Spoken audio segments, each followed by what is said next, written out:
Here we go. Do it. Okay, cool. Here we go.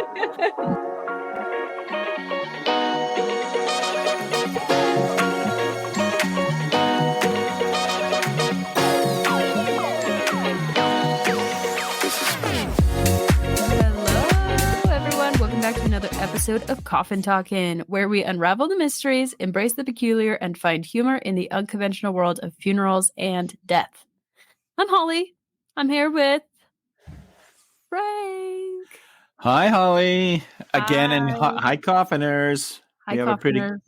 we have a pretty special, I think, episode this week because of what actually transpired and its uniqueness. I think it's interesting. Yeah, so definitely. It'll be good. And we want to give a special shout out to any of our new Coffiners that have just recently joined. We're so glad that you're here. And it's really exciting to have new people listening and following and checking out your stories, I guess. It's great to know that maybe we've become an addictive podcast. But, I'm not sure, but it would be. Do we dare say it? Are you that heavy into the macabre? Come on, people. Oh my gosh. No, it's really exciting though.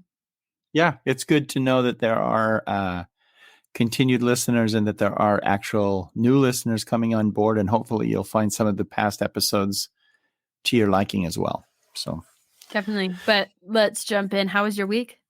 Good, Holly. It was it ended really nice. We had a surprise visit from our son-in-law.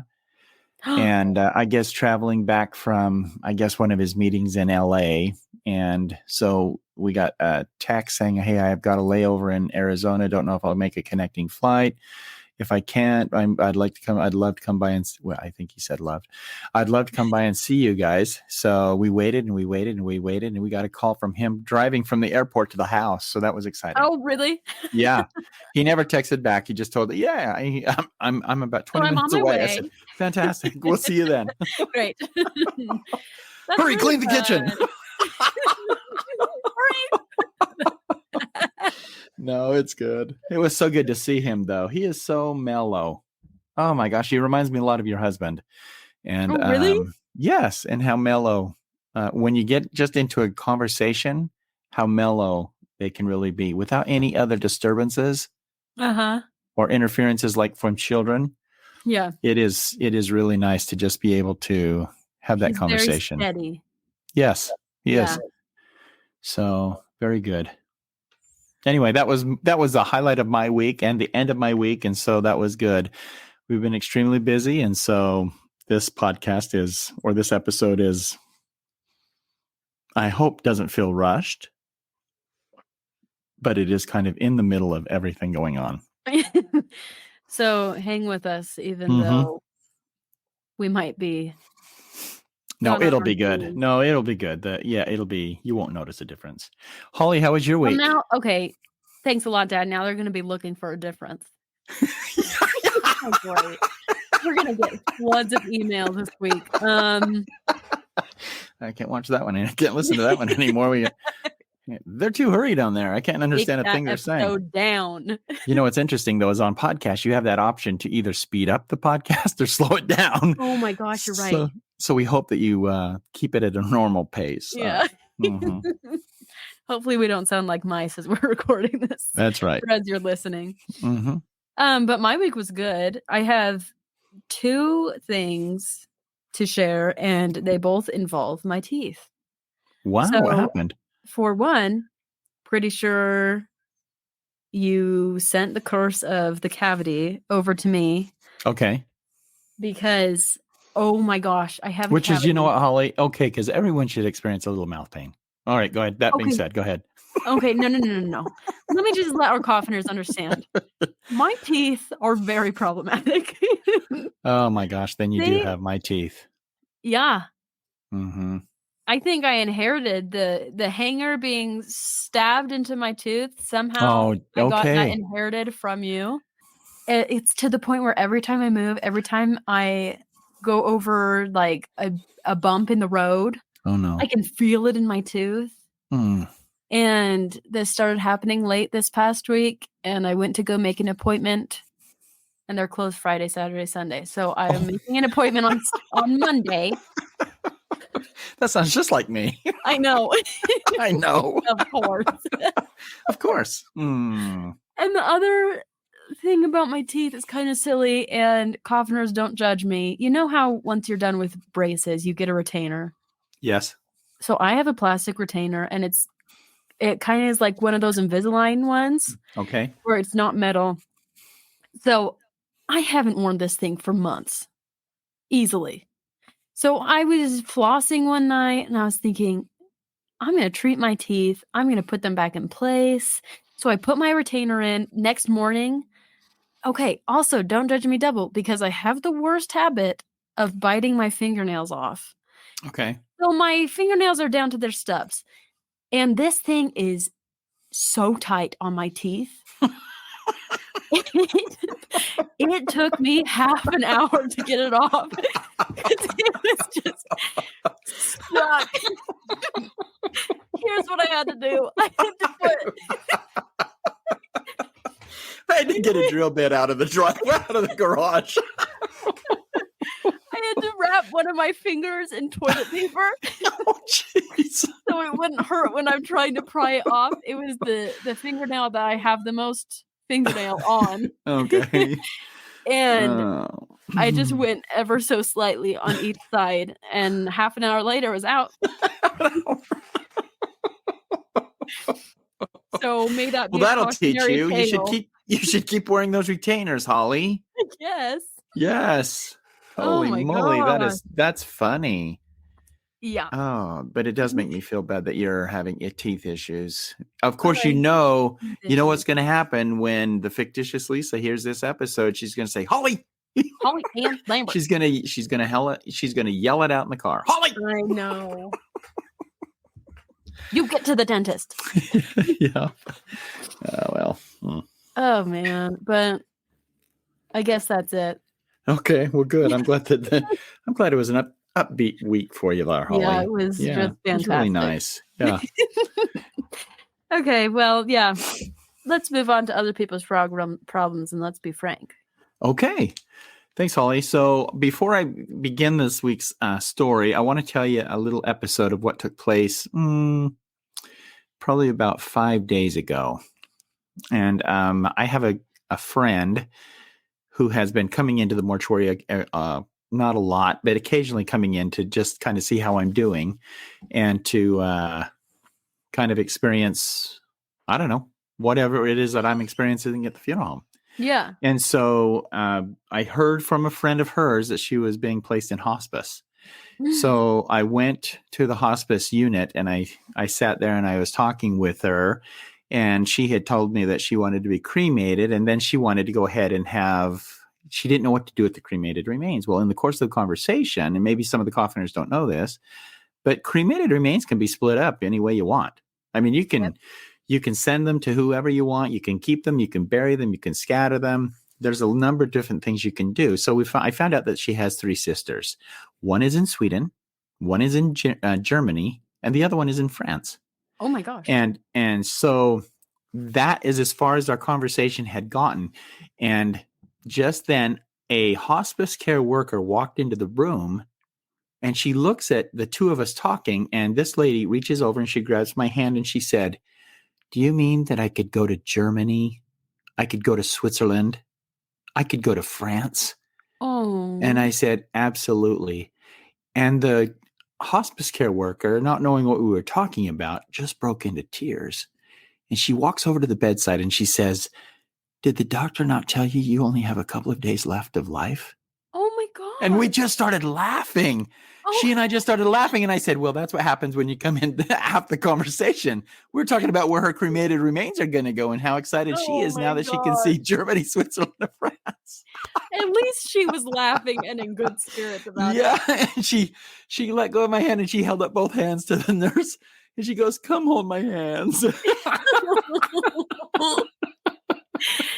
saying, "It's okay, honey. Come hold my hands." Oh my gosh. Isn't that interesting how when you get to a certain age, you just start talking super casually about that? Yeah, it is true. And it bring you a comfort knowing that. Mm-hmm. Yep. And so she made me promise that I would get her sister a third of each of her set of cremated remains. And so that's what we'll work on when she passes away. So, wow. Oh my gosh. yeah. So now to the story. Let's talk a little bit about a kind of an interesting experience that happened with me. We had most of these are interesting for me. So I had a call on a death that occurred at a house in an area about 40 miles from where the mortuary is located. Mm-hmm. The call came in at just after 5:30. And I remember this specifically, and you'll know why here in just a minute. So I got everything prepared in the vehicle and then drove to the house. About an hour later, I was knocking on the door and asking if this was the residence of Mrs. Yellow. They said, yes, and we didn't expect you so soon, so please come in. I said, I'd just like to see where she's located. And then if I could bring in my gurney, we'll go ahead and do what business we need to do here. And they said, fine. So I went into the home, walked through the front room, and there was a gentleman sitting in a chair. And he just kind of looked forward blankly, not really registering anything that was going on. And I walked past the kitchen, and then they had a small little room on the other side of the kitchen where I walked in and met Mrs. Yellow, who had passed away. Mm-hmm. So I was looking at the room, kind of surveying the room, seeing how difficult it would be to get the gurney in the room next to her. Yeah. And no real big issue, no real problem. And I said, okay, let me go get the gurney and I'll be right back in. So as I was leaving the room and going to the front door, there was this gentleman sitting there still. And I looked at him and I said, how are you, sir? And one of the family members said, oh, this is Mr. Yellow. Oh. He has dementia. He's not really sure about what's going on right now. And I said, oh, okay. And so I just walked and I sat, there was a chair right next to him. So I sat in the chair next to him and I said, well, Mr. Yellow, I'm Frank. I'm with the funeral home. Do you know what's happening? And he just looked at me and he smiled. And I said, you know, your wife has passed away, correct? And again, he just didn't really truly acknowledge. He just sat there and smiled. So I went on ahead and I continued to the outside door. And one of the daughters watched this interaction. And she followed me out the car and she said, you know what, that was very kind of you. Not everyone would take the time to just stop if they knew that was her husband, knowing that he had dementia, that you would try and actually have a conversation with him, but he's limited in his speech. And I said, that's okay. That's all right. And so I grabbed the gurney and I went through the house and again past him. So I walked through the kitchen and I moved into the room where she was located, and I put the gurney right next to the bed. And what was interesting to me at this point was that there were two daughters and a son there. And I couldn't help but see that they were eating. I just walked through the kitchen with the gurney, all right. So I obviously saw that they were having dinner. And I set the gurney next to the bed where Mrs. Yellow was located. And I started to make the proper adjustments to move her onto the gurney. And they said, hold it, wait just a minute. Would you mind having dinner with us? Oh. And I looked at him. I said, excuse me, I've never been invited to have dinner. Yeah. While I do a removal from a home. And I said, okay. And she goes, you're going to love it. This is a homemade Italian meal. You're going to love it. Just sit down with us. Let's talk just a little bit. We've had our time with Mom, but we would certainly love to know a little bit more about you. And I just, wow, okay. So I sat down, and as I was sitting down to have them bring me a plate, which I wasn't quite sure now, do you need water? Do you want a soda? Whatever. Right. And so I'm like doing this. And this, yeah. And this. Have you got an orange juice with a little twist of milk? So anyway, so while I'm doing that, the other sister is in the other room where this gentleman is at. That her husband at this point, the one suffering from dementia. Mm-hmm. And she says, just a minute, we've got to put Dad in another room because he can't be left alone. So we're just going to put him in another room. And then we're going to set up this little baby camera so we can watch him in case and it alerts us if he moves or if he falls or anything like that. It'll alert us that he's got a problem. But the TV's in the other room. And this is the time for his favorite show. Okay. And so give me a minute and let me do that. So I just stood there and I walked in there with him and I said, can I help you? And he said, oh, no. We're used to this. This is perfectly fine. So they lifted him up by under his armpits and then moved him into the second room. A room that I hadn't seen. And so apparently they sat him in a chair. And then she walks back out of the room and she does something interesting. She has what I call, these baby monitors, right? Yeah. Where they actually have a screen where you can see what's going on. Uh-huh. And so they bring in this monitor and they set it at the table. And every once in a while it would beep.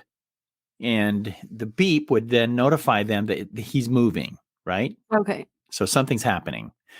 And so we sat down talking. They started asking me questions. We were probably into about question number 6 for me when there was a beep. And so they just kind of looked over and said, oh, yeah, Dad's just readjusting himself. So we continued on with our conversation. I got to know them a little bit better. One of the sisters was really trying to hit me up for a job. And then then the other one lived in, I think, what's that city in Chicago? There was it's on the outskirts of Illinois or outskirts of Chicago. And so we were talking about that a little bit, about the new art form that's up there. All of a sudden, this meter started to beep. And we both all looked over at the meter and I said, that is so cool that you can have access to him like that all the time. And in the course of our conversation, the son had finished his meal and he said, if you'll excuse me, I'm just going to stand up and go into the room with my dad and just kind of sit there with him for a little bit. And so we all said goodbye and kind of, hey, thanks. Nice talking to you and stuff like that. And I finished my meal. The conversation had ended, and I walked over to the gurney in the room where Mrs. Yellow was located, and I noticed that all preparations had been done. And so I just reached over, and I just put my arm under her buttocks area and then one under her shoulders, and I just kind of gradually pulled her over from the bed onto the gurney or the stretcher.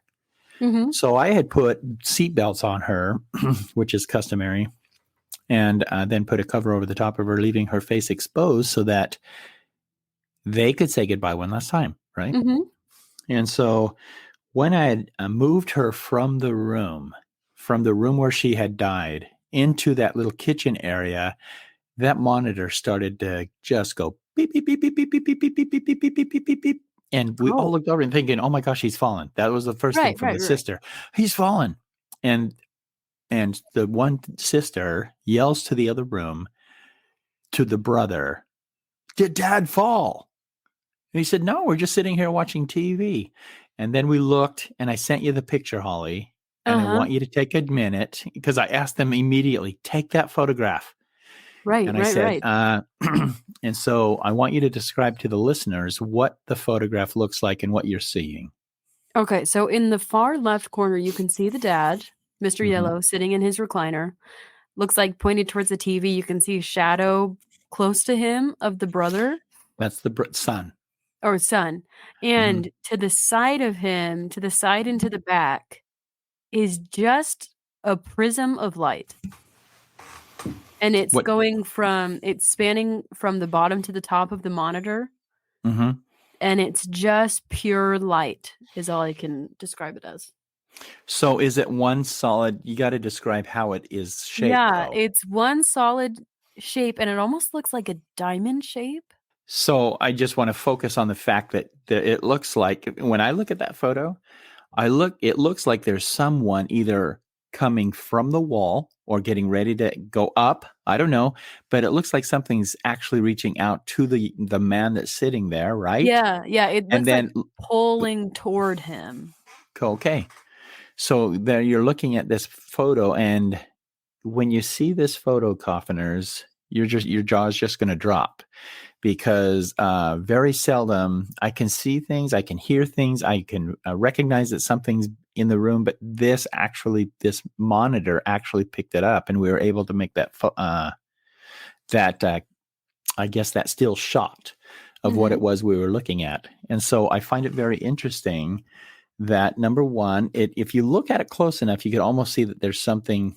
It almost looks like, and maybe this is in my own mind, but it almost looks like there's someone standing there. And then you can actually, I think I see either a hand or something towards the back end of that chair where Mr. Yellow is sitting. Yeah. And it seems to me like it, and I just can't help but think that maybe it's Mrs. Yellow saying her final goodbye to her husband. Not a final goodbye, but a goodbye to her husband as I was getting ready to move her out of the house. Wow. Do you see what I'm saying? Yeah, I definitely do. So here, nothing was happening to the monitor until she was on my gurney and on her way out of that room through the kitchen. Oh, wow. And so just putting the two together, and I kind of said that to the family. I said, I think that's her. What did they say? That can't be. It can't be. And then the one older sister, she just started crying. Of course it's her. She loves our dad. She's saying goodbye. Yeah. In the only way that she could, because she was bedridden. He didn't know what was going on. Right. So, and when he was, and so anyway, she yelled at him, the brother. So going back to the story, she yells to the brother in the other room, "What do you see going on in the room right now?" "Nothing. It's just me and Dad sitting here watching TV." And she said, "Come here, come here." What's that? You couldn't see it in the room. Right. He could not. He came back and he looked at the monitor. He goes, "What the?" Of course, he swore. And he goes, "We're not seeing that at all." Right. And I said, "Oh my gosh, it's amazing what technology can pick up." Right. And just as we're watching, it just went to a small little dimmer and flickered out. So it faded out instead of just being gone in an instant. Yep. It just went from a large, marvelous light to almost to its simplicity, and then just pop, vanished. So, oh my gosh. Yeah, it was very interesting to see that and to hear the family's reaction. And they were so kind to send me the photo because of what we all witnessed and recognized together. And I told them about the book that I was writing. And I said, "Do you mind if I include that?" And they said, "Oh no, please do. Whatever offers hope is good." Yeah. And so I just thought, well, this is fabulous. And so I kind of kept it to the breast. I did share it with my kids almost immediately. And with the FL, fictitious Lisa, immediately as well. And then we just all kind of back and forth had conversations about what it is that we thought that I was showing them. Mm-hmm. And so do you remember when I initially shared that with you, Holly? Or did I share it with you initially? You did, yeah. Yeah. I remember you called me and you sent it to me. I don't remember what we had talked about, but I'm assuming it was along the lines of just you got to see this picture. Goodbye, yeah. Yeah, you got to see this picture. And so interestingly enough, when I was leaving with her, I told you I left the face uncovered. And he came out because I wanted him to say one last goodbye. Mr. Yellow. Mr. Yellow. And he put his hand on her face and he said, "Thank you." And I, in my mind, I'm thinking to myself, thank you for the marriage. Thank you for the time together. Thank you for all you've done. Right. Thank you for that parting goodbye. Do you know what I mean? Yeah. Because I wonder if he felt it. I wonder if he sensed it. I'm sure he did. Yeah, I am too. And so even now as we're talking about it and experiencing it from this point of view, from you and me discussing it right now, I can't help but feel joy, warmth, love, and an understanding as to, man, things are happening around us that we are not always made aware of. Yeah, isn't that amazing? It is amazing. And I don't know if it would have happened or if she would have been given that time had he not had dementia. Right. Because I think that Well, okay. Now I'm going to conjecture. You say you like conjecture, but Love I'm it. thinking. Okay, I love it. Oh yeah, I forgot. I misquoted you. Sorry. But no. But I think to myself. So maybe, and I don't know if the spirit works on secrecy. But do you think that maybe they weren't considering being recorded, so they thought that it was okay? Oh, Do you see what I'm saying? But if yeah. they knew the recording was there, because he obviously suffers from dementia, if he saw anything, he wouldn't remember it, right? Right. No, he wouldn't. And even if he did share it with somebody, would he be able to? People would just look at, oh yeah, he's suffering from dementia. Right. That type of an attitude coming back at you. Mhm. So I just think, anyway, I don't want to downplay that experience at all because it was phenomenal. Yeah. And if I were closer to the family, I would have run into the other room to see if I could see something. Yeah. But all I could look at right there is that monitor. And by the time I'd even thought about, can I go in that other room? It was gone. It was Right. over. And so, anyway, that is today's story, Holly. What are you thinking about that? Oh, I just think that that's so powerful. I mean, I've heard this story a lot, and I Mm-hmm. think about it a lot. And every time I think about it, I get a little bit emotional Mm-hmm. just because it's such a powerful, I guess, parting goodbye Mm-hmm. and just a testament to maybe saying goodbye, but just saying goodbye for now, you know? Yep. Yep. And I don't know, I think that that's just so powerful, especially him thanking her. Mm-hmm. I would I argue love that the hand on her yeah. face, just to the cheek. Mhm. Thank you. And whether he saw her or he just Mm-hmm. felt her presence in the room with him, I Mm-hmm. think either way, it's so powerful. And it reminded me this week, we in one of my classes, we watched a video of a company bringing in a mother-daughter, husband-wife, sister and a sister, and they did this experiment where they just had them lock eyes Mm-hmm. and just look at each other for 4 minutes. Wow. And it's so powerful. Just obviously, there's a little bit of awkwardness at first, Mm-hmm. but then moving into saying or just feeling that person's presence. Mm-hmm. And I think that there's just something so powerful about that, about a spirit to spirit connection. I agree. And you know what's interesting too is that I didn't know you had that experience, but it is interesting to me too when I sit and speak with families over the course of time over a funeral. Mhm. I like eye contact. Yeah. And so I will look at that person and I'll just keep staring at them while I talk to them and ask them questions. And they'll stare for a little bit, but then they break the connection. And I Right. think what you're saying is true because the longer you stare at somebody, the more you actually feel and can see a little bit about them. Yeah. And And let me tell you, sorry, by the end of that 4 minutes, the entire class just watching this video was in tears.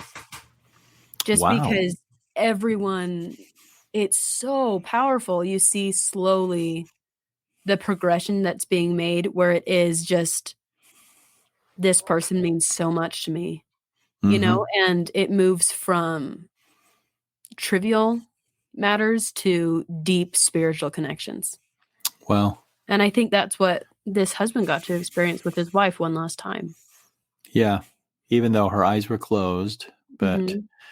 yeah, it wouldn't have been a mortal thing. It would have been maybe a No. mortal immortal thing. Right. But yeah, it was very interesting, and that was the most touching moment. Even though everything that I had just witnessed and experienced with this family and their generosity, Yeah. I that was probably the most touching moment for me. Mhm. Is when the husband actually placed a hand, and you could, and with all the tenderness he could conjure up, and then just looked at her and just said, "Thank you." So, man, amazing. Anyway, It they. is amazing. Yeah, it just that tears me up in the sweetest way. Mm-hmm. Yeah, I know. But Yeah, I think that there's something to be said there about just appreciating people that are in your And life and slowing down. yeah. So I will say this too, and I'm going to include this in this story because when the family came by the next day to make finalize the arrangements, that older sister that said, "Of course she is. She loves our dad." When everybody else left, pulled me aside and shared with me a dream she had. Oh, what was it? And the dream was, yeah, I can share it. I'm not going to share it 100%, but the dream was that she had left the earthly bounds here and had been greeted by her mother, her grandmother, and her great grandmother, who she all knew while growing up. All four of them, because they had the four generations of women, her great grandmother, her grandmother, her mother, and now her. And they had all embraced her and said, "Welcome home." Oh my gosh. That was in her dream. And she said, "I woke up this morning with the best attitude." And she said, "I'm so sorry that I'm so smiling. Everyone thinks that I'm crazy because mom just died and we should be so sad." And sad. Yeah. yeah.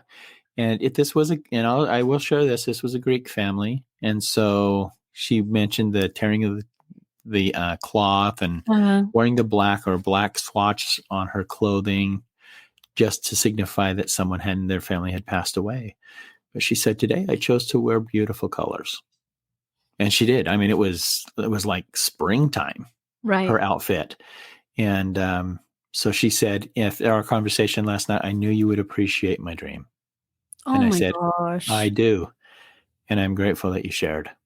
How amazing is that? Yeah.